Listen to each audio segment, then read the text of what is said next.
ఎంత బిజీ పెద్దలకి పిల్లలకి వండి పెట్టడం వీటిలో మిమ్మల్ని మీరు మర్చిపోతారనమాట. మీ హెల్త్కి సంబంధించినవి ఏవి పట్టించుకోరనమాట.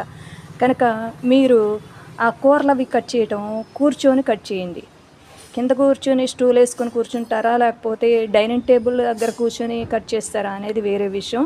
కానీ దయచేసి అయిపోతుందని ఆ కిచెన్ ప్లాట్ఫామ్ ఉంటుంది, ఏదైతే ఉంటుందో అక్కడ గబగబా కట్ చేసేయటం, వంటకి వేసేయటం అట్లా చేయొద్దని నా మనవి. ఎందుకనంటే చిన్న వయసులో బాగానే ఉంటుంది, కానీ 40-50 ఏళ్ళు వచ్చేసరికి 30 దాటిన తర్వాత 40-50-60 వస్తుండగా మీ కాళ్ళు అలసిపోతాయి అన్నమాట. నుంచుని కనుక ఏవైతే కూర్చుని చేయగల పనిలో మీరు ఎంత బిజీ అయినప్పటికీ టకటక అయిపోతుందని నుంచుంటే కూర్చున్న దానికంటే ఫాస్ట్గా అవుతుందని చాలామంది వాళ్ళు పట్టించుకోరనమాట. అవి అరుగుదల వచ్చేస్తే నుంచుని కిచెన్ ప్లాట్ఫామ్ దగ్గర.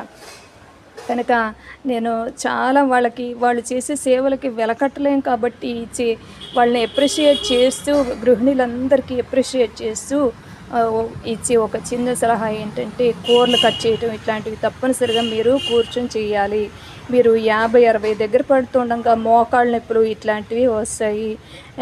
ఎంతసేపు కుటుంబానికి అంకితం అయిపోయి మీ ఆరోగ్యాన్ని, మీ జాగ్రత్తల్ని మీరు తీసుకోకపోతే పిల్లలు పెద్దవాళ్ళు అయిపోతారు. తర్వాత మీ పనులు మీరు చేసుకోవడానికైనా కనీసం